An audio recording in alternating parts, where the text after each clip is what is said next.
Liebe Kolleginnen und Kollegen, ich danke Ihnen herzlich für die Einladung an diese berühmte pädagogische Hochschule mitten im Herzen der Stadt Zürich, ein Symbol ihrer Bedeutung, Wichtigkeit. Mesdames, Messieurs, chers collègues, chers amis, je suis vraiment très honorée d'avoir été conviée à prononcer cette conférence dans ce contexte et plus particulièrement du congrès joint de la SSRE et de la Société des Formations des Enseignants. Ich werde meinen Vortrag nicht auf Deutsch, Englisch, Italienisch fortsetzen. Das kann ich mir nicht leisten, leider. Die PPT sind in Englisch, aber warum nicht? Die französische Sprachen honorieren in einem Swiss SSRE und SGL Conférence. Je vous propose donc un voyage dans le temps pour analyser comment, au fil du XXe siècle, d'importants collectifs se sont donné la mission d'universaliser l'accès aux bienfaits de l'éducation et de la science. Le changement est leur vocation, convaincus ainsi pouvoir améliorer et pacifier le monde. Je le démontrerai plus particulièrement. Voilà. Je le démontrerai plus particulièrement avec l'exemple du IBE, le Bureau international de l'éducation, une forme de précurseur de l'UNESCO. Ma perspective est à la fois socio-historienne et transnationale, comme les travaux que nous avons menés sur cette organisation avec toute mon équipe, ERIS, les AJR, et sur la base de deux fonds subsides, à savoir le Fonds national et puis le CEFRI. Et nous poursuivons maintenant avec un dernier subside que nous venons d'obtenir sur le décentrement, et j'en parlerai tout à la fin. Mon plan est construit en 3 parties d'inégale longueur. Une contextualisation pour témoigner que le BIE s'ancre dans un vaste réseau relationnel en interconnexion avec une myriade de ligues, institutions qui sont engagées dans cet élan réformiste, pacifiste du XXe siècle, qui est regardé comme le siècle de l'enfant. Je vous proposerai cette première partie d'inégale longueur avec un panorama imagé de ce tournant internationaliste. La deuxième partie porte la focale donc sur le Bureau international d'éducation sous la direction de Piaget pendant 40 ans. Il a dit qu'il voulait faire ça plutôt comme une aventure. Il a dû y prendre goût parce qu'il y est resté 40 ans. Et là, je privilégierai les 3 grands chantiers qui sont ceux du BIE et qui sont toujours nôtres aujourd'hui, à savoir la qualité de la scolarisation et des systèmes scolaires, de l'éducation, la qualité de la formation des enseignants et de la recherche en éducation. Ensuite, troisième partie, en recourant aux instruments théoriques et méthodologiques de l'histoire transnationale et d'une perspective décentrée, je vais vous proposer une relecture critique du travail du BIE, non pas pour être dans un jugement moral, mais de fait, pour essayer de mettre en valeur les controverses précisément autour de ces ambitions universalistes qui, de fait, sont en résonance avec nous, notre actualité. Donc, j'entre dans la première partie, le contexte, le siècle de l'enfant. J'examine donc la sociogenèse de l'internationalisme éducatif avec son emblème, le best-seller de l'époque, Ellen Key, suédoise, qui annonce comme une promesse, mais aussi comme un impératif, en quelque sorte, que le XXe siècle sera le siècle de l'enfant. Tout le monde connaît ce volume, en tout cas tout le monde connaît sa couverture. C'est un essai qui a été traduit dans plus de 40 langues et qui continue donc à faire l'objet... Oh, excusez-moi. Donc je vais m'habituer. Voilà, et qui continue à faire l'objet de rééditions constantes. Il a été rédigé par une suffragette, socialiste, pacifiste, mais son ouvrage surprend qui le lit aujourd'hui. Il se veut un promoteur du renouveau Et il contribue à la création de l'enfant roi et à l'assignation des femmes à leur fonction maternelle. Une contradiction évidente qu'on est loin d'avoir dépassée. Cet appel au changement, à une véritable transformation du regard sur l'enfance, implique un retour au foyer de la femme, et donc la naturalisation, l'essentialisation des fonctions maternelles.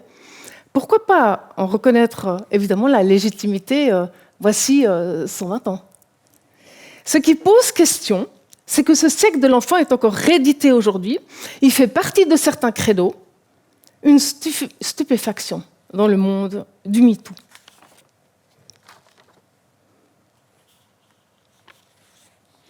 Un petit point de cadrage théorique. Je m'inscris dans la mouvance désormais bien connue des histoires transnationales, relationnelles, qui ambitionnent de dépasser le nationalisme méthodologique, et en fait on pourrait dire les unités nations, mais aussi tous les points de vue ethnocentrés pour éviter de réifier ces unités, au profit justement d'un jeu d'échelle, spatial, temporel, d'approches croisées, interconnectées. Évidemment, ce n'est pas du tout évident, et grâce à cette très, très riche littérature, on fait des petits pas avec l'équipe et une multitude d'autres acteurs et chercheurs dans cette direction.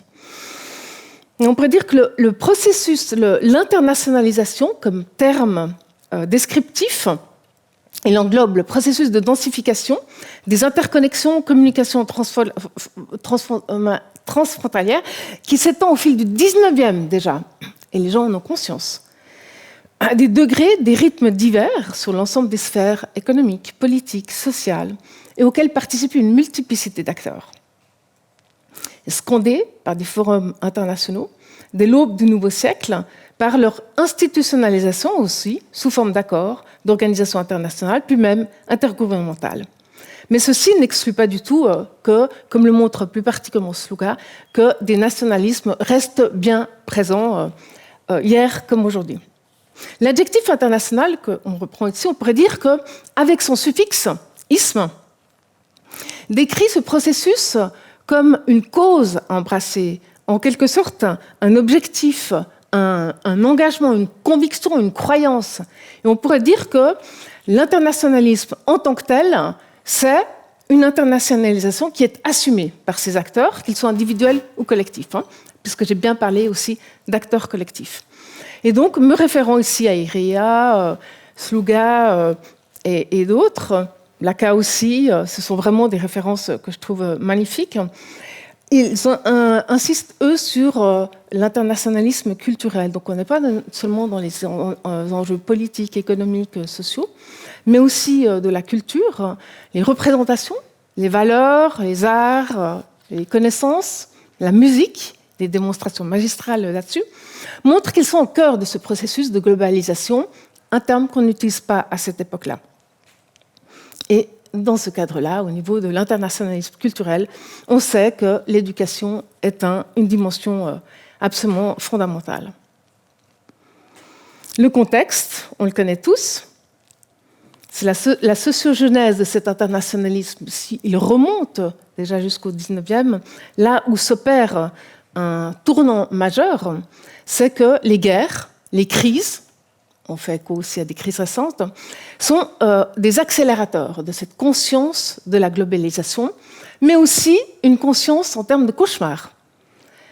Et donc cette institutionnalisation de l'international, en fait, s'ancre aussi profondément dans la Première Guerre mondiale, avec tous ces morts, mais ce qu'on oublie aussi, en écho à la première conférence sur le Covid, la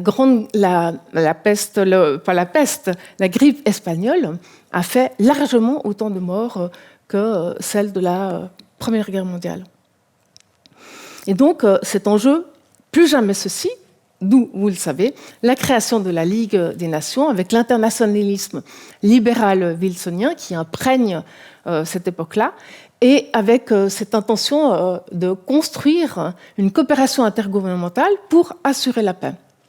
Vous le savez, dans la mesure où le siège a été pensé en Suisse, que la Suisse est supposée être démocratique, neutre, en quelque sorte, là, le peuple a été amené à voter cette décision, Et effectivement, la décision a été tout juste acceptée, comme si la Suisse craignait tout en ayant des ambitions internationales, craignait de pouvoir être mise en cause dans ses frontières, dans sa conception d'une certaine neutralité.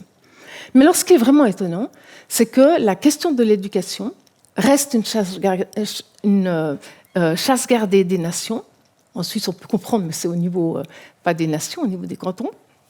Et donc, ce n'est pas une priorité de la Société des Nations. Dès lors, on retrouve ces mouvements sociaux qui, de façon très, très diversifiée, vont, pour asseoir la paix, proclamer la justice, l'éducation et en faire des porte-bannières et se rassembler pour précisément œuvrer en compensation, on pourrait dire, ou aux entours de la Société des Nations dans la cause qu'elles défendent. Alors, je ne peux pas m'empêcher de parler de la Ligue des féministes, des femmes pour la paix et l'éducation, qui se retrouvent dans un premier congrès au cœur de la guerre, en 1915, mais qui, ces femmes-là, prennent ce nom de Ligue internationale des femmes pour la paix et l'éducation, de fait, à Zurich, lors de leur congrès, juste après la guerre, et vont avoir pour intention de se faire entendre par Wilson pour essayer de construire un institut, un centre permanent d'éducation internationale qui traiterait justement ces questions. Et donc, elles ont bien été entendues, elles ont bien été reçues par Wilson, et elles ont réussi un atout, on pourrait dire, absolument majeur, c'est qu'elles ont pu être reconnues comme femmes, comme ayant un droit de pouvoir siéger dans des organisations internationales. On peut dire l'avancée est majeure, mais au niveau de ce qu'elles ambitionnaient aussi, à savoir de pouvoir créer un bureau international, elles n'y sont pas parvenues. Il y en a d'autres qui œuvrent aussi pour ces mêmes causes, des causes humanitaires, sociales et pour les professions de l'éducation pour les femmes. Et donc, on voit une multiplicité de ces organisations qui émanent des mouvements sociaux. Après, alors là, je vous en donne quelques-uns. Je me réfère, là, je mets toujours entre parenthèses les références que je prends, et elles sont tellement nombreuses que je ne peux pas toutes les mettre. Mais ici, j'ai trouvé une magnifique caricature de la dénonciation qu'on fait à Berne des femmes qui seraient les premières étudiantes et qui se moquent de celles-ci, qui en fait revendiquent les droits à pouvoir siéger dans des amphithéâtres comme celui-ci. Parmi d'autres de ces ONG, l'Union internationale de secours aux enfants, qui sillonne, on a aux États-Unis, en Grande-Bretagne, mais aussi en Suisse, et qui va privilégier la question des droits de l'enfant. Alors là, on a le travail de Zoé Moody, qui est remarquable sur la restitution de cette histoire-là. Et je l'évoque toujours en écho avec le passé, puisque cette année même, on en fête déjà le centenaire, la déclaration de Genève, et l'année prochaine, en 24, le centenaire des droits de l'enfant. Vous voyez bien que je fais un panorama très très rapide, mais vous avez toutes les occasions d'approfondir avec la littérature disponible. Nous avons ici également les enseignants qui sont les premiers acteurs de ces appels au renouveau. Et je tiens à le dire ici, puisqu'on a justement cette conférence conjointe entre les chercheurs et les enseignants. Et après des associations locales, nationales, alors ici on voit à New York, à San Francisco, on le voit aussi déjà en 1919, mais avec leur credo qui à ce moment-là, est bien au niveau national, mais en fait va porter des répercussions au niveau mondial, puisque cette société va décider de pouvoir s'articuler avec l'Europe. Elle aura sa troisième conférence à Genève, l'éducation va sauver le monde. Et puis là, je rends compte de tout cet historique, donc une multiplicité d'associations cantonal, national, etc., mais surtout au niveau international. Et la dernière, c'est une réunion, l'éducation internationale, c'est une réunion, une fédération de toutes ces associations nationales et continentales. Juste pour rendre hommage à ça. Donc là, je pourrais dire, parmi les autres éléments de ce renouveau, ceux qui font le renouveau, leur mot d'ordre, c'est les ligues sur l'éducation nouvelle. Alors on a ces 3 ligues, c'est cette seule ligue qui se démultiplie en 3 langues. Pour l'ère nouvelle, das werden des Zeitalter, des New Era. Et ce qui est vraiment intéressant, c'est que c'est déjà un lieu, donc des revues dans les années 1920, des revues qui regroupent, comme d'autres essayent de le faire encore aujourd'hui avec des succès qui sont tout à fait à retenir, des enseignants, des chercheurs, des administrateurs, mais aussi des hommes politiques qui cherchent à penser l'administration. Alors là, je ne me suis pas... dans cette question internationaliste, je n'ai pas évité de mettre aussi cette magnifique image du congrès en Afrique du Sud, où effectivement on voit qu'un certain nombre de ceux qui propagent les mouvements de réforme sont aussi en même temps ceux qui vont essayer de construire une science du développement, de l'adaptation, notamment en Afrique. Et ici, on a aussi des grandes stars des États-Unis, de la recherche éducationnelle aux États-Unis, qui y participent largement. Toute la question, et j'imagine qu'avec Gita, vous avez eu l'occasion d'en parler, c'est qu'effectivement, on est surtout dans des dimensions unidirectionnelles, avec une dominante à cette époque-là anglo-saxonne, et se pose la question des autres dynamiques. Par rapport à ce livre, encore, la revue pour l'ère nouvelle a poursuivi, mais avec ce titre maintenant qui change, les sciences de l'éducation pour l'ère nouvelle, pour montrer qu'une dominante, c'est la recherche. Néanmoins, c'est la suite de cette revue. Et la même chose par rapport à la revue anglophone, qui fête donc en 21 son centenaire. Alors si vous regardez les contenus, ce n'est plus du tout le changement, la militance pour la réforme, etc., pour la créativité, la spontanéité, comme là pour l'ère nouvelle. Néanmoins, il y a des éléments qui vraiment s'y retrouvent.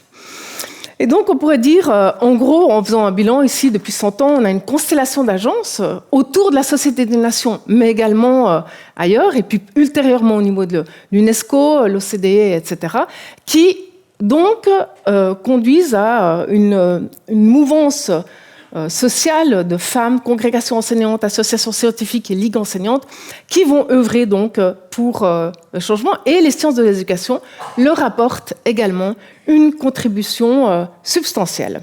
Alors là, je vous ai mis en haut plutôt de la littérature qui rend compte de ces mouvements sociaux et en bas toute la littérature qui s'est démultipliée aujourd'hui. Ici, j'ai juste mis des couvertures de livres qui montrent combien ces mouvements sont encore travaillés par les chercheurs et on redécouvre leur manière d'avoir tenté de construire ce changement, de construire un nouveau monde, évidemment, avec toutes ces contradictions, ces défaites, mais aussi ces convictions.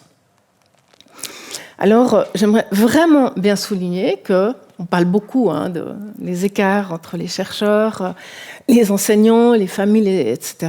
Mais en réalité, ce qu'on peut dire, c'est que cet ensemble de mouvements, il est porté également par un nombre incroyable de chercheurs, avec ce que sont les sciences de l'enfance, de l'éducation de l'époque. Mais on est complètement sidéré quand on se met à se chercher, pas du tout des universités comme celle de Zurich et des sciences de l'éducation, la PH de Zurich, mais juste des laboratoires, des lieux où des chercheurs de renom, ont essayé de construire une science de l'enfant, des sciences de l'éducation. Alors là, je vous en ai mis un listing en italique, Zurich, Fribourg, Berne, parce qu'à ce moment-là, c'est encore fragile et c'est juste momentané, mais après, elles s'installeront bien. Mais là, vous pouvez voir, on le découvre dans l'ensemble de l'Europe. Évidemment, je ne peux pas m'empêcher même si je suis plus centrée aujourd'hui sur l'Europe, je ne peux pas m'empêcher de parler aussi des États-Unis, parce que les connexions sont extrêmement denses, ne serait-ce que par ces figures-là et ces fonds de recherche. Carnegie, la Fondation Carnegie, qui finance la recherche, les recherches en sciences sociales en Europe. Alors, financer, c'est quoi? C'est aussi subventionner, c'est encadrer, orienter, etc. Néanmoins, elle est là et elle va soutenir la recherche également éducationnelle. Alors là, je vous ai mis effectivement un certain nombre de références. Je me base sur Lagemann, en 2000, qui a montré que à cette époque-là, donc jusque dans les années 20, 30, on trouve plus de 100 institutions, offices, laboratoires, etc., qui vont essayer de promouvoir l'éducation comme science. Bilan de ce premier volet, on pourrait dire l'éducation internationale, l'internationalisme éducatif. Pour nous, donc c'est un syntagme, réfère à l'ensemble de ces œuvres, ces convictions, etc., qui résultent d'une multiplicité, d'une myriade d'acteurs collectifs, individuels, privés et publics, qui sont conscients de leur interdépendance, qui essaient de renforcer leur interconnexion, comme on le fait aujourd'hui, sous d'autres formes, et qui sont vraiment convaincus qu'en appliquant les méthodes de la coopération internationale au monde de l'éducation, en quelque sorte, c'est un des instruments clés qui va permettre d'assurer une forme, enfin les moyens d'une paix sur Terre et de répondre aux aspirations mondiales des peuples. Alors là, au niveau des acteurs, j'en ai déjà beaucoup parlé. Alors j'insiste sur le fait que ce sont des enseignants, des chercheurs, des administrateurs, mais aussi, on pourrait dire, les élèves, les jeunes et leurs familles. Et puis, que l'inventivité dont ils font preuve au niveau des outils pédagogiques est absolument sidérante, au niveau des publications, des expositions, de jeux, de programmes de radio, etc., de correspondance internationale. Et je pourrais dire que vraiment, quand on examine cela, on devient extrêmement modeste sur la manière dont on fait preuve d'inventivité, tout en étant effectivement émerveillé de la leur, et sachant que c'est grâce à tout cet héritage qu'en quelque sorte on peut poursuivre et nous aussi apporter notre pierre au processus. Et pour clore ici, on peut dire le champ de l'éducation et la scolarisation, c'est un domaine vraiment fortement convoité, on le sait aujourd'hui, c'était déjà sous d'autres formats à l'époque. C'est un espace d'alliance, de désaccord, de pouvoir, etc., où on pourrait dire que toutes les contradictions du monde sont reflétées, mais tout un chacun, quand il y œuvre, à son niveau, aussi des grandes agences. En quelque sorte, c'est comme si, grâce à ceci, on pouvait avoir une influence, voire un contrôle sur le futur de l'humanité. Donc, on pourrait faire la synthèse ici, c'est de bien garder en mémoire que les sciences de l'éducation, la formation des enseignants, qu'elle soit au niveau universitaire, là on le militait déjà, ou sous d'autres formats, elle accompagne ce processus, elle le propulse, elle résulte de celui-ci et permet en quelque sorte de promouvoir ces mouvements et cette conviction des facteurs nodaux, des possibilités transformatrices, presque messianiques, thaumaturgiques, de l'éducation pour changer le monde. On pourrait se poser la question si ce n'est pas une utopie nécessaire pour poursuivre notre travail.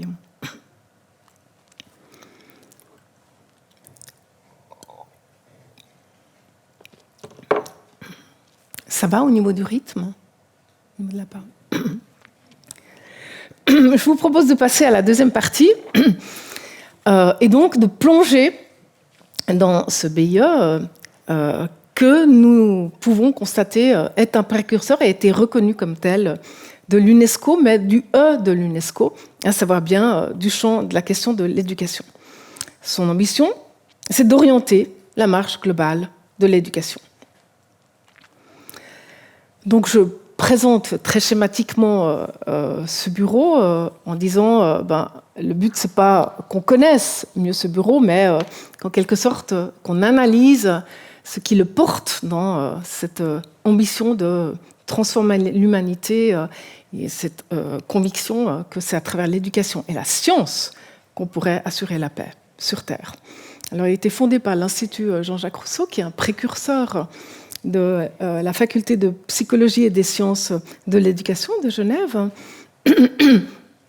Et faute d'adhérents, ils ont pensé que tout le monde était tellement convaincu que des millions de personnes étaient tellement convaincues qu'il fallait ce bureau, qu'en quelque sorte, ils ont pensé que si chacun donnait 1 franc ou 2, toutes ces millions de personnes, le BIE allait avoir une longévité sans fin.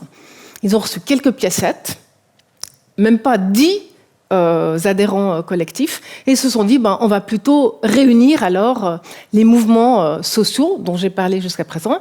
Ceci aussi, ce fut insatisfaisant comme procédure dans la mesure où il y avait une concurrence entre ces associations qui voulaient fédérer toutes les associations du monde, mais surtout elles avaient très peu d'argent. Et donc en 1929, ils ont décidé, mais pourquoi ne pas s'adresser aux hommes, aux groupes de pouvoir et à ceux qui sont en charge de l'éducation. Et donc, ils se sont adressés aux États qui avaient refusé très très clairement de s'occuper collectivement d'éducation, de coopérer sur les questions d'éducation. Ils se sont associés ceux-ci et en 1929 est fondée la première agence intergouvernementale au monde qui porte sur l'éducation. Bon, la réunion de ces États est assez improbable. Vous voyez que nous retrouvons Genève, qui n'est même pas un pays. La Suisse, à ce moment-là, elle n'était pas tout à fait d'accord. La Pologne, l'Équateur, et l'Institut Rousseau qui était fondateur. Et pourquoi cette union? Parce que simplement, les gens de l'Institut Rousseau, Claparède, Beauvais, Ferrière, avaient des collègues en Pologne ou en Équateur. Ensuite, ils l'ont eu également en Espagne, en Égypte, et qui se sont reconnus aussi en 1930 comme étant le noyau fondateur. Piaget en est devenu directeur. On a mis en doute, quand on l'a nommé, son internationalité. Et on lui a dit, ton mandat, votre mandat, cher monsieur le directeur, un peu jeune, est de réunir tous ces gouvernements et puis de trouver votre place aussi dans les instances intergouvernementales. Ce qui ne s'est pas fait aisément, mais l'ingéniosité du bureau, alors de tout son secrétariat, Piaget compris, c'était de créer des conférences internationales de l'instruction publique où les membres pouvaient venir, mais tout État qui n'étaient pas membres, étaient aussi conviés, et des représentants également de ces associations militantes pour la paix. Aussi, ceci a eu un succès, et on va le voir, je vais approfondir un tout petit peu cela, a eu un succès, et donc ces conférences perdurent, même si le BIE n'est plus le BIE de son temps, du temps de Piaget, on pourrait dire, ça on pourrait avoir une discussion là autour. En tout cas, de 29 à 69, c'est-à-dire 40 ans, je l'ai dit avant, Piaget gouverne cette institution avec Pedro Rosselló, et ce sont vraiment ces conférences qui vont être nodales pour dialoguer sur l'éducation, à partir, c'est vrai, d'enquêtes internationales sur l'éducation, des annuaires de l'instruction publique pour documenter la marche mondiale de l'éducation. Il y avait aussi des enquêtes spécifiques, je vais en parler, et puis ces conférences où on essaie d'élaborer des recommandations, comme le faisait à l'époque déjà le Bureau international de l'éducation, du travail, et comme on le connaît aussi pour nombre d'organisations internationales. Alors ici, juste quelques propos sur la manière dont il œuvre. D'abord, l'idée de base est vraiment de dire nous serons neutres, et c'est la raison pour laquelle ça doit être en Suisse, nous serons neutres sur toutes les positions, politiques, religieuses, etc. Et nous travaillons exclusivement d'un point de vue scientifique et objectif. Alors, ils étaient vraiment convaincus par cela, que leurs enquêtes étaient strictement scientifiques objectives. Effectivement, on ne peut pas nier cette conviction, cette rigueur du travail, même si après coup, effectivement, on peut plus déceler peut-être les limites de certaines choses. Alors là, vous voyez, cette première conférence qui a été reconnue comme énoncée comme... Oh, de nouveau, excusez-moi. Alors... présentée comme la troisième, alors que c'est la première, hein, en disant comme ça, les pays, ils se diront, mais le train est déjà en marche, il faut que j'y participe déjà, puisqu'il y a eu déjà des conférences et j'y étais pas.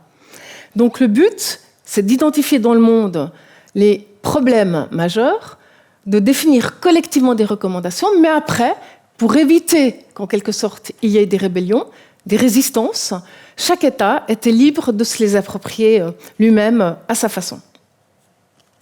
D'où le discours « l'unité dans la diversité », c'est-à-dire chacun peut être reconnu dans son point de vue.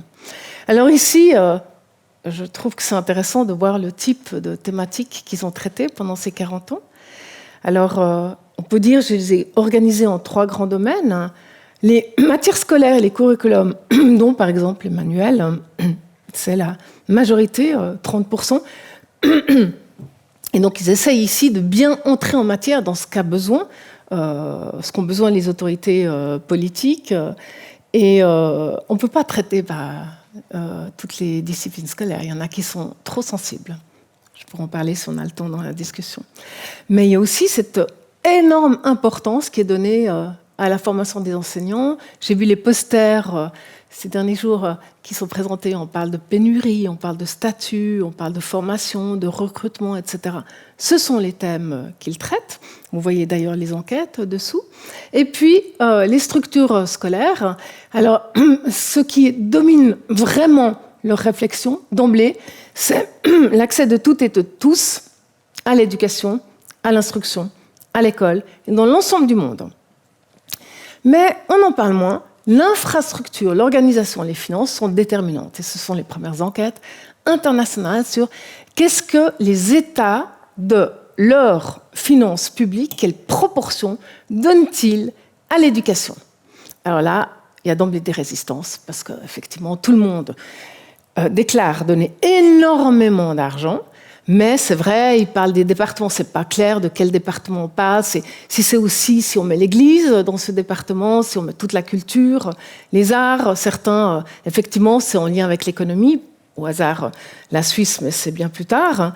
Et donc, même s'il n'y a rien au niveau suisse à l'époque, on voit d'ailleurs, si quelqu'un souhaite mener une enquête, c'est comment les cantons suisses répondent à ces enquêtes, notamment sur les finances, c'est absolument stupéfiant. Donc, c'est vrai qu'on peut dire que c'est un laboratoire d'éducation comparée qui fournit pas seulement des données sur la Suisse, très documentées, mais sur l'ensemble du monde. Et c'est déjà traduit en anglais, mais surtout avec la contribution de l'UNESCO à partir donc de 1947. Alors là, je vous en ai mis quelques-uns, juste en gras. Je vous ai indiqué les quelques thèmes qui sont principaux et qui peuvent faire écho à des réflexions qu'on aurait aujourd'hui. Et là, j'ai quand même mis un exemple de la géographie. Mais la géographie, ça, c'est le thème alors, le plus polémique. Parce qu'effectivement, des géographies, on parle aussi des frontières, on parle des représentations de qu'est-ce que c'est à l'intérieur même d'un pays, la géographie, le rapport à la nation, etc. Les autres le sont moins. Les arts donnent aussi quelques polémiques. Qu'est-ce que c'est l'art? Est-ce que c'est lié à la culture, à la nation, etc. ou à quelque chose de plus en termes de créativité? Ce que je vous ai dit, l'accès de tous et de toutes à l'instruction, avec déjà, par exemple en 1936, l'organisation de l'enseignement spécialisé. Là, je prends les termes de l'époque, de l'enseignement rural, de la petite enfance, de l'égalité. On en parle, la prolongation de la scolarisation de 1934, l'admission aux écoles scolaires, aux écoles secondaires. Mais ce qui est intéressant, c'est que ensuite, après la Deuxième Guerre mondiale, on va parler cette fois-ci de l'égalité des opportunités au secondaire. Donc, on voit déjà des changements à l'intérieur même de ce discours-là. Alors ici, j'entre juste pour qu'on ait une vision au niveau mondial de ce que représente ce BI au niveau mondial. Alors, les États affiliés, vous voyez qu'en réalité, c'est très, très européen jusqu'en 1952. C'est l'époque ce qu'on a travaillé avec toute l'équipe. Maintenant, moi, j'ai poursuivi, je vous en parlerai avec d'autres. Et donc, on voit c'est vraiment strictement européen, mais une tentative quand même de trouver des collègues qui s'affilient, 10 000 francs par année. Ce prix restera sur les 40 ans exactement identique.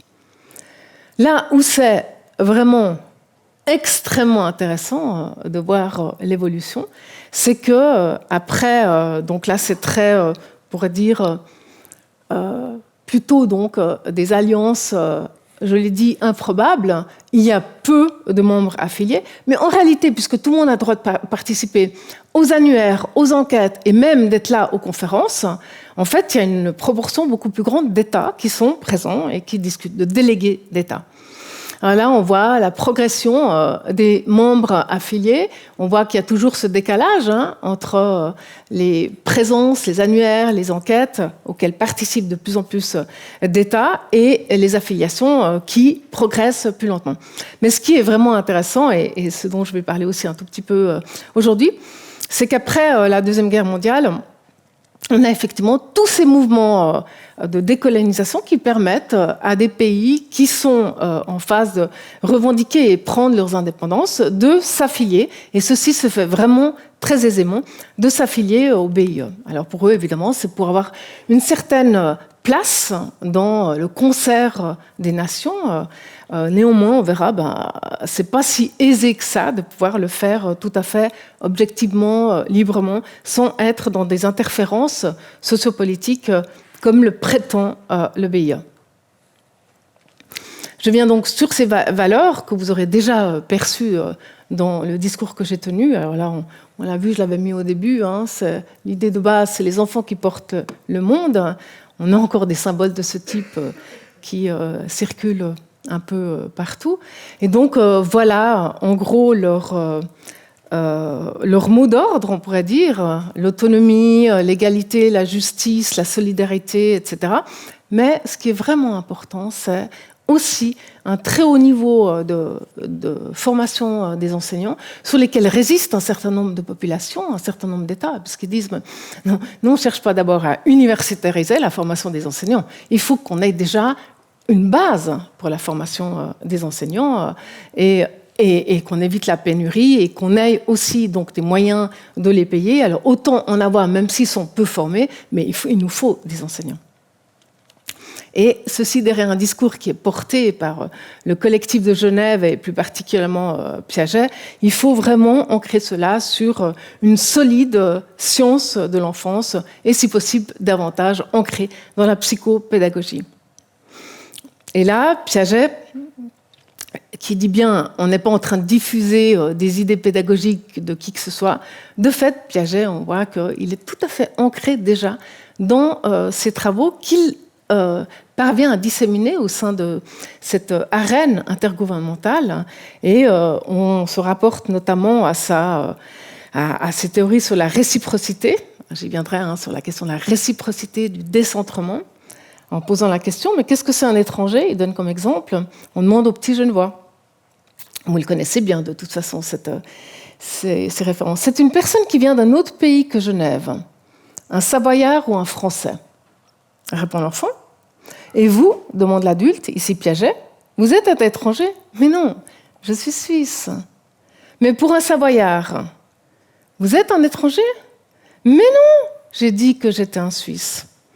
C'est intéressant, on pourrait le faire aussi avec des questions en termes de frontières, notamment en Suisse où quand même les frontières cantonales, heureusement elles ont été largement dépassées et nos congrès le permettent, mais en réalité, on pourrait dire peut-être qu'à cette époque-là, les Genevois étaient plus proches de justement leurs étrangers savoyards que de la Suisse en train de se construire délicatement aussi du point de vue éducatif.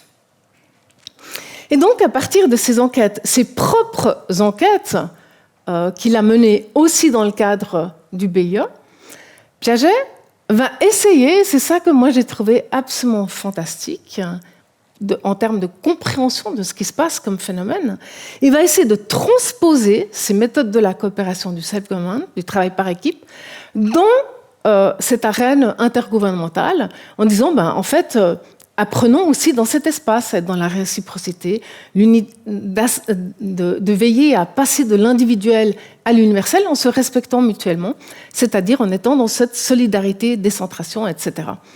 Et donc, les délégués d'État sont conviés à aller dans ce même processus en dépassant l'égocentrisme national, puisque c'est une des causes, et là tout le monde le reconnaît, du racisme, du chauvinisme, des impérialistes excessifs, et puis évidemment des guerres.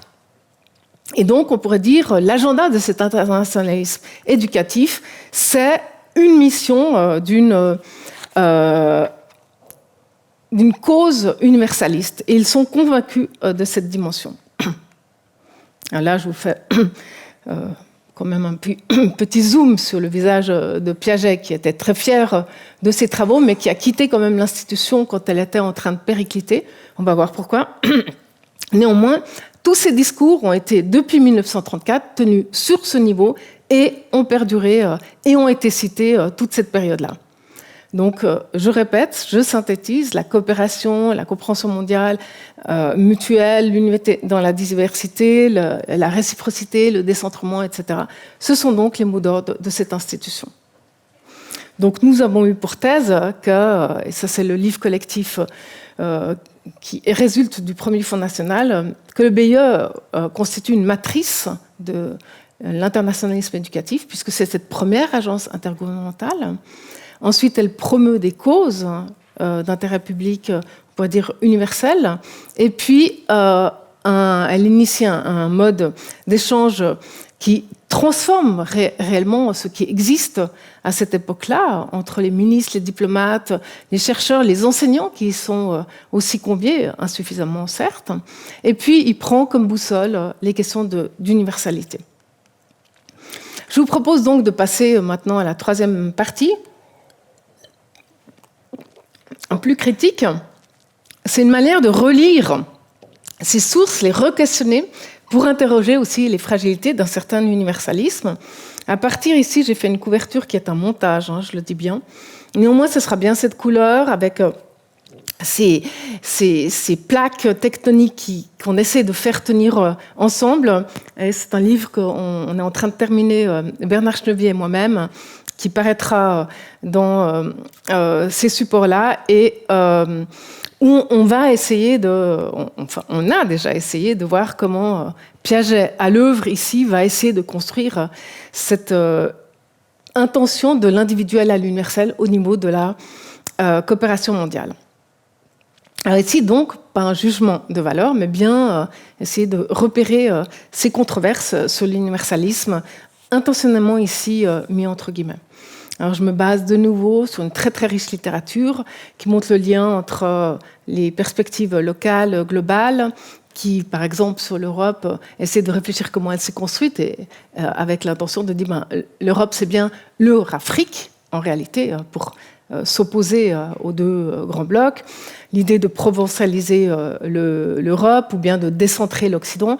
Alors moi, je ne me reconnais pas dans tous ces mouvements radicaux, pas ces ouvrages-là. Oui, il y a des mouvements qui sont extrêmement radicaux, qui mettent en cause la science occidentale, etc., alors qui aboutit à une perspective vraiment relativiste, mais je trouve que c'est extrêmement intéressant de s'alimenter de cette littérature assez récente et bouillonnante, assez controversée également, qui permet aussi de questionner quelles sont les contributions des sciences sociales, des sciences de l'éducation ici également, à ce regard sur le monde et ce regard qui manque de décentration, on pourrait dire, et eurocentré, occidentalo-centré de très longues années et dont nous sommes encore les héritiers. En quelque sorte, c'est ceci aussi la thèse forte de ces ouvrages, avec aussi des perspectives qui mettent en cause et problématisent la question des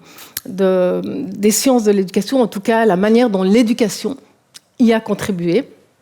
Et là, je cite Damiano Mattacci dans la mesure où c'est avec lui qu'on a obtenu ce dernier Fonds national sur le décentrement des sciences de l'enfance.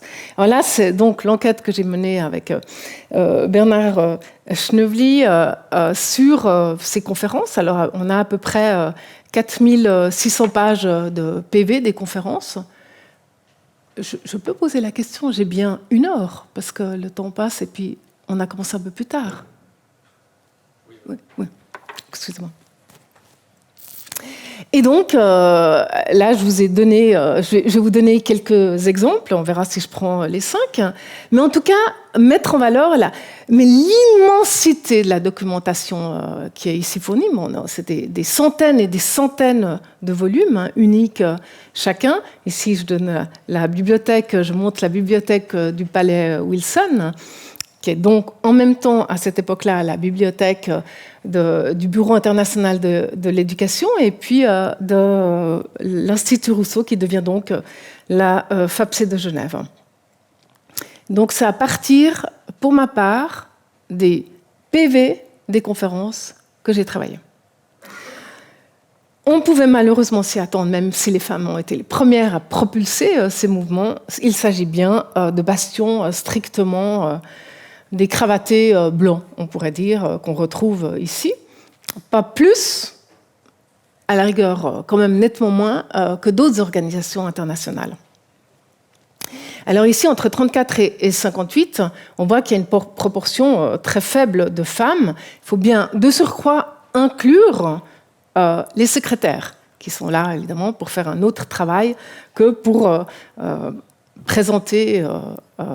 représenter leur État, etc. D'ailleurs, il y a une personne qui écrit qu'en quelque sorte, elle est déléguée d'un État d'Amérique latine, et puis en fait, ça crée tellement de jalousie qu'elle va démissionner parce que personne ne la reconnaît en Amérique latine à cause de sa prétention à s'être présentée ici.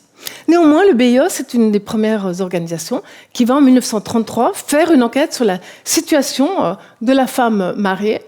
Et donc, là aussi, c'est absolument passionnant, puisqu'on est en 1933, les budgets publics sont absolument partout dévastés, et les femmes, en Suisse aussi, qui sont épouses de fonctionnaires, épouses d'enseignants, doivent renoncer à leur poste. Et ici, je me réfère à une enquête de mon ex-doctorante, Emeline Brilinski, qui a montré, dans sa thèse justement liée au Fonds national, qui a montré que l'évolution de ces bases de données au niveau des femmes. Alors, on voit qu'elles sont relativement jamais présentes, que le rapport entre leur présence et leurs interventions est extrêmement modeste, mais on peut dire aussi qu'il y a ce décalage au niveau des hommes. En revanche, ici, vous aurez tout de suite repéré, il y a un beau changement. Eh bien, c'est lié au fait que sur les 65 problèmes qui ont été étudiés, ont fait l'objet d'enquêtes, etc., il y en a un seul qui a fait l'objet, qui était au cœur du contenu de la question éducative des femmes, c'est l'accès des femmes à l'instruction. Et vous voyez ici les États qui ont participé à l'enquête. Donc un seul, et c'est lié au fait que les associations féminines ont revendiqué que ceci soit traité, et elles ont été soutenues par l'UNESCO. Certes, si on lit tous les textes, déjà auparavant, on voit que la question des femmes n'est pas absente, mais il y a quand même une dimension où elle est invisibilisée. Et en quelque sorte, dans la mouvance du siècle de l'enfant, il y a une essentialisation du statut, des mandats de la femme dans cette enceinte-là, même lors de la conférence de 1952. Et on y voit vraiment des recommandations qui se veulent progressives pour l'époque et qui, sous certains angles, le sont. Mais en même temps, on voit des discours qui vraiment sont surprenants et choquent certains des interlocuteurs. Par exemple, Guylian de Grande-Bretagne énonce le fait, mais vraiment très très tranquillement, qu'en fait c'est surtout les femmes qui n'ont pas bénéficié des facilités d'accès des femmes à l'éducation qui sont les plus hostiles à ce que leurs filles en bénéficient aujourd'hui. Donc la résistance vient des femmes. On a Surgeonne, qui est une Française, et c'est elle qui va faire le rapport préliminaire et va, en quelque sorte, se faire le porte-parole des personnes qui souhaitent davantage d'éducation et d'accès, de droit à l'éducation aux femmes à tous les niveaux, jusqu'au niveau universitaire et à toutes les professions. Et ce qu'elle nous dit, il faut à tout prix que les Français et d'autres militent davantage pour l'éducation précoce des femmes, parce qu'au-delà du poids des traditions et des préjugés, des impondérables socio-économiques, etc., les premiers coupables sont désignés, non, je suis dessous, la possibilité de lutter contre la maladresse innée. Et là, on a beaucoup cherché, donc ça ne veut pas dire que c'est des textes qu'on retrouve comme ça aussi clairement souvent. De lutter contre la maladresse innée de l'indigène dans les travaux manuels des champs. La possibilité aussi de lutter contre l'affectivité presque malsaine, la soumission aveugle, la difficulté de l'indigène à se considérer comme un individu et l'absence de vie sociale qui était due à cette attitude. Donc on voit que dans cette enceinte qui se veut vraiment universelle, universaliste dans son esprit, reconnaissant les uns et les autres, de fait, il y a une vision extrêmement, on pourrait dire, aliénante de ce que sont les populations dites ici primitives, alors sans autre. Et d'ailleurs, c'est un contexte, en tout cas dans l'entre-deux-guerres, où on parle encore facilement des primitifs, même si dans l'après-coup, vous savez tous que le vocabulaire va vraiment évoluer. Alors là, on a Ferro, du Portugal, qui va dire non, il faut vraiment maintenant corriger à tout prix cette si ancienne injustice. Mais attention, il ne faut quand même pas contribuer à mutiler, à détruire le chef-d'œuvre de la femme, de la nature, la femme, cette mère sublime des hommes. Et donc, alors là, on peut dire que cette expression-là, je vous ai évidemment que mis des extraits, va susciter passablement de réactions.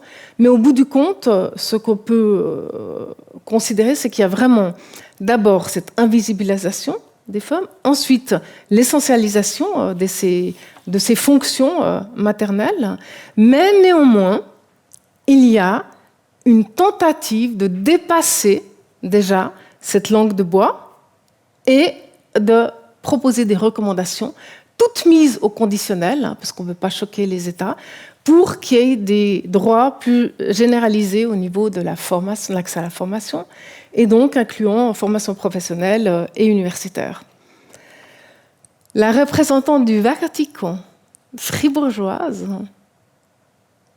c'est elle qui a demandé qu'on inscrive également l'accès généralisé au supérieur. Je vous propose un deuxième exemple, je ne les prendrai certainement pas tous. Derrière cette claire revendiquée universalité, en fait, en ayant examiné la manière, l'évocation de ce que signifie, ce qu'on propose comme connotation à Europe, c'est stupéfiant de l'inscrire dans son contexte et de voir ce que ça signifie pour ces personnes. Il y a toujours évidemment un risque d'erreur sur les océanisations quand on mène des enquêtes, mais ici je vous propose, donc sur ces 4600 pages, j'ai essayé de mener une enquête sur la proportion de la convocation de l'Europe et ce que ça signifie. Je ne rentrerai pas dans tout le détail, mais alors on a d'abord les entités européennes, ensuite le continent européen, les emblèmes qu'ils revêtent, ce qui se joue au niveau colonial, les comparaisons entre continents, et puis les transferts, inspirations, modèles, puisque c'est sur quoi j'essaie de travailler, et puis la question, en fait, où c'est difficile de classer, on a toujours ceci, et ça émane souvent de l'UNESCO, parce que l'UNESCO, il va proposer quelque chose qui est vraiment très positif sur le monde pacifié, l'universalisme, etc. Mais il y a quand même cette connotation européocentrisme qui domine l'UNESCO, on le sait au niveau des historiens l'ont montré. Alors ici, on ne peut pas entrer dans le détail, mais je voulais juste vous montrer que j'ai donc mis en vert toute évocation positive dans son contexte, c'est pas juste le terme, c'est dans son contexte de l'Europe, emphatique ici, négative, alors il y a seulement 8% sur l'ensemble des références, on critique l'Europe, on critique notamment la dénonciation des situations coloniales, je reviendrai sur cet exemple, et la guerre, les divisions, etc. Mais sinon, on voit qu'on est dans une enceinte où quand même on a comme modèle, et là, alors là, c'est vraiment stupéfiant. Donc, l'emblème de l'Europe, alors là, je les ai vraiment pris tout un. C'est vraiment extrêmement clair que les 3%, c'est on identifie Genève, la Suisse et les pédagogues comme joyaux de l'Europe, et puis le fait que l'Europe, elle exprime l'universalisme, le global, etc. Alors là, ça donnera lieu justement à cette publication. Alors je ne vais pas trop entrer dans le détail, mais on voit que quelles que soient les volontés en quelque sorte d'être sur une dimension relativement neutre, voilà, par exemple, ça c'est un exemple que je trouve excellent. L'Europe, le continent en tant que tel, et ce qu'il représente, alors on a 11 qui sont tout à fait neutres, hein, c'est ce continent comme un autre, mais d'autres, on va tout de suite, dès qu'on parle de l'Europe, on va lui ajouter des qualificatifs qui seront en lien avec la culture, les langues, les sciences, son histoire, etc. Et donc, on retrouve cette tendance à, en quelque sorte, survaloriser ce que représente l'Europe. Et donc, on est bien dans ce que j'ai évoqué sur un centralisme, une perspective eurocentrée, même s'il y a toujours ce discours de l'universel, de l'international. Alors, je vais passer sur pourtant ce thème extrêmement passionnant, c'est qui, dans cette enceinte, pendant la guerre froide, peut représenter les différents États. Alors, on a un problème avec l'Allemagne, on a un problème avec Taïwan et la Chine, on a un problème avec les colonies de l'Empire britannique, mais je passe dans la mesure où on aura évidemment le temps d'en discuter ultérieurement, mais je souhaiterais peut-être plutôt centrer mon attention là-dessus, si vous le voulez bien. Alors, est-ce que cette enceinte va être aussi un espace d'expression de peuples oppressés, notamment dans les années 60 ? Vous avez vu qu'ils ont vraiment investi cette enceinte. Et en 1962, notre ami Coulon de Belgique, d'ailleurs la Belgique est extrêmement présente, fête la 25e conférence en disant, ben voilà, en quelque sorte, on est ici, on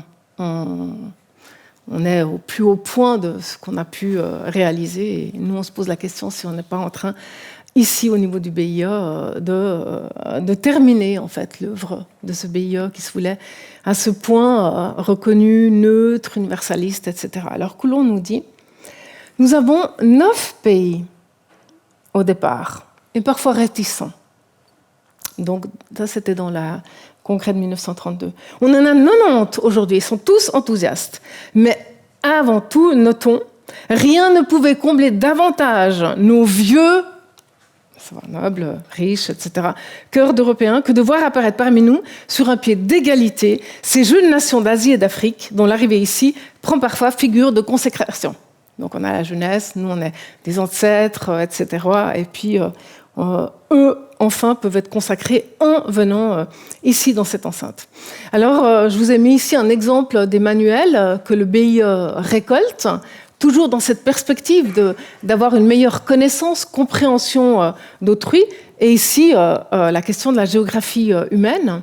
Donc effectivement, on voit bien, on n'est qu'avec des hommes, et puis c'est bien une distribution ethnique de ces populations, et donc pose la question du regard sur l'altérité. Alors, à cette époque-là, l'Europe est plus qu'un tiers, mais je vous l'avais indiqué, il y avait tous ces pays indépendants qui sont désormais bien présents. Et voilà ce qui va se jouer donc en 1932, 33, 34. L'Afrique, et à travers la voix du Nigeria, qui s'exprime de façon très ouverte, va demander que le Portugal soit expulsé, puisque lui, il est toujours en train de bafouer les droits de l'homme, puisqu'il a toujours des territoires qu'il colonise et qu'il malmène. Alors, je n'entre pas trop dans le détail, hein. Ça fait l'objet d'énormément de discussions au sein de cette arène. On peut parler d'arène, hein, puisqu'il y a ces tensions, mais aussi au niveau de la presse. Et un certain nombre de personnes, les représentants de du BIE, de l'UNESCO, estime qu'en quelque sorte, au nom de l'objectivité, de la neutralité du BIE, on ne doit pas avoir ce débat de type politique.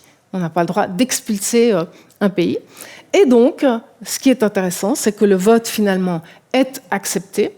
Et donc, on discute la pétition des pays d'Afrique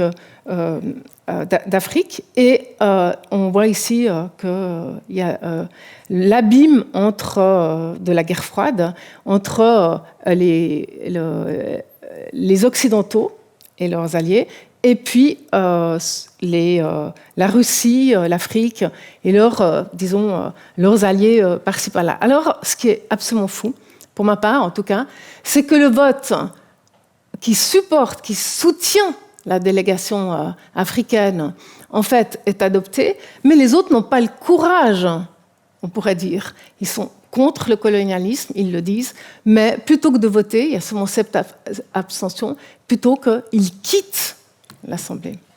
Et donc, toujours pour dire, attention, ici, on ne fait pas de la politique.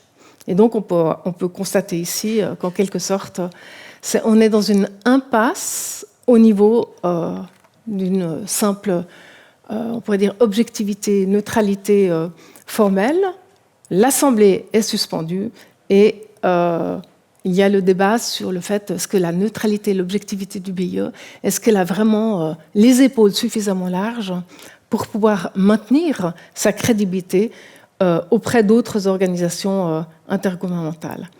Là, je vous l'ai dit, ça aussi, moi j'ai trouvé extrêmement intéressant de regarder, quand on parle des finances, du développement des bâtiments scolaires, on dit, ben voilà, est-ce qu'il ne faudrait pas financer davantage ces huttes que les télévisions en Amérique, en Occident, etc. Mais je vous passe ceci pour passer à la synthèse de ce volet et à la conclusion.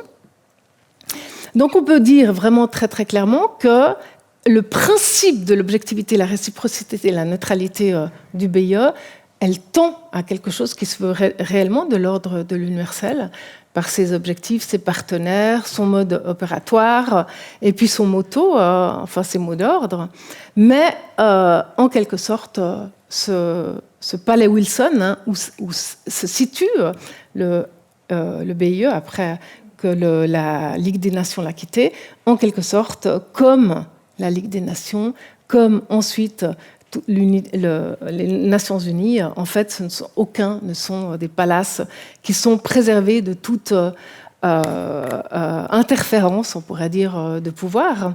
Et d'ailleurs, Morel, qui est assez radical, et c'est la spécialiste de l'histoire de l'UNESCO, elle dit vraiment que de cette époque-là, dans les années surtout 50-60, la conception de la culture de l'UNESCO, et donc aussi de la culture globale que véhicule l'UNESCO, et aussi de l'éducation, en fait, est extrêmement controversée. Donc on peut dire que cet universalisme éducatif qui habite ces institutions, et on pourrait donc questionner jusqu'où elles les habitent encore aujourd'hui, de fait, imprègne très massivement également le BIE, surtout quand on entre dans le détail de ces analyses. Alors je vais terminer avec juste 2-3 mots en disant que donc vous aurez compris qu'il y a bien des contradictions. Ce n'est pas nécessairement les personnes qui militent pour ce changement et pour une cause universaliste en termes d'éducation, mais c'est bien peut-être un point aveugle de leur positionnement.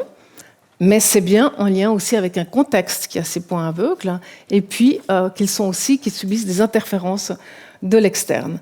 Alors, ce que j'ai trouvé intéressant, c'est quand même qu'aujourd'hui, on parle beaucoup d'une manière de re-questionner ces contradictions.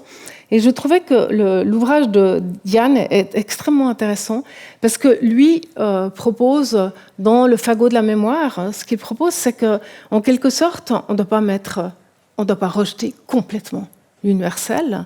Même après donc, le colloque de Bandung, où c'est un des symboles de la première collaboration de l'Asie et de l'Afrique, de ces peuples-là, dans une conférence pour revendiquer leur autonomie. Et donc, lui énonce, contrairement à ce qui se dit aussi régulièrement maintenant, ce n'est pas contre l'universel, mais c'est une promesse de l'universel. une promesse en termes qu'elle pourrait être inscrite dans une pluralité, un horizon pluriel qui serait riche de toutes les particularités, de toutes les, on pourrait dire, les diversités linguistiques, culturelles, etc.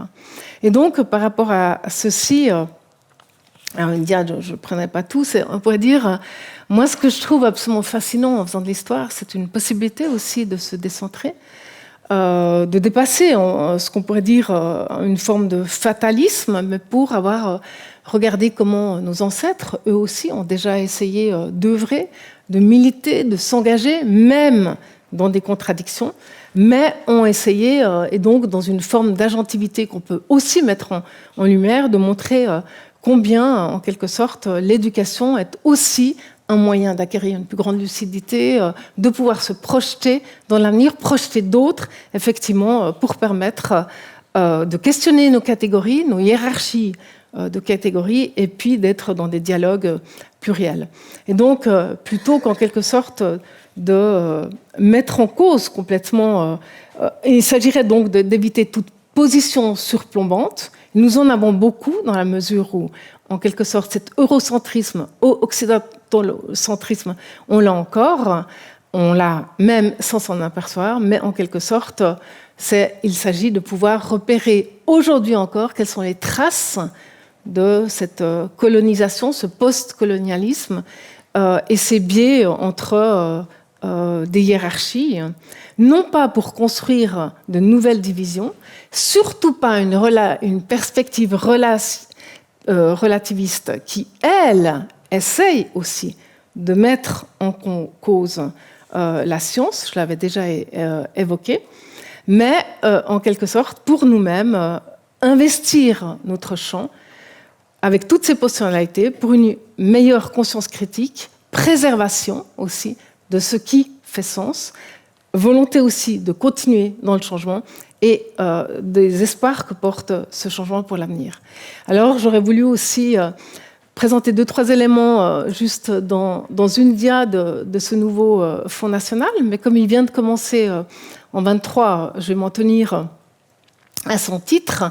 Donc c'est aussi une promesse pour nous et pour dire on va travailler avec 4 contrées du Sud pour essayer de voir dans les archives du Sud avec des partenaires du Sud et comment eux ils réagissent par rapport à toutes ces enquêtes et toutes ces productions qui émanent de l'Occident pour transformer l'éducation aussi dans leur propre pays.